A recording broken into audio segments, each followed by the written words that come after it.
નમસ્કાર, star India TV ન્યૂઝમાં આપનું હાર્દિક સ્વાગત છે। આપ જોઈ રહ્યા છો સ્ટાર ઇન્ડિયા ટીવી ન્યૂઝ, સત્યની વાતે સત્યની સાથે। પાકિસ્તાન મુર્દાબાદના નારા સાથે આતંકવાદનો સફાયો કરવા લીમખેડા અને પાલનીના નગરજનો દ્વારા આક્રોશ રેલી। જમ્મુ કાશ્મીરમાં 27 જેટલા હિન્દુ પ્રવાસીઓની ઇસ્લામિક આતંકવાદીઓ દ્વારા નિર્મમ હત્યા કરી મારી નાખવામાં આવ્યા હતા। તેને લઈને ધર્મરક્ષા સમિતિ લીમખેડા દ્વારા આજરોજ સાંજના 4 કલાકે લીમખેડા અને પાલનીના ધર્મપ્રેમી જનતાએ સ્વયંભૂ ધંધો રોજગાર બંધ કરી શ્રી રામજી મંદિર લીમખેડાથી ભવ્ય આક્રોશ રેલીમાં જોડાયા હતા। લીમખેડા નગર ભ્રમણ કરી શાસ્ત્રી ચોક લીમખેડા ખાતે પાકિસ્તાન મુર્દાબાદના નારા સાથે પાકિસ્તાનના ધ્વજ સળગાવ્યો હતો।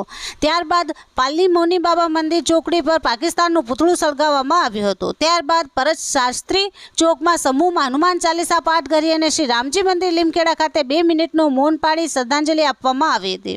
આ પ્રસંગે પ્રખર રાષ્ટ્રવાદી અને દાહોદ જિલ્લાના ભાજપા પ્રમુખ શ્રી સ્નેહલભાઈ ધરિયા વિશેષ ઉપસ્થિત રહ્યા હતા। Star India TV news Dahod reporter Kishorsinh Solanki, જિલ્લા દાહોદ।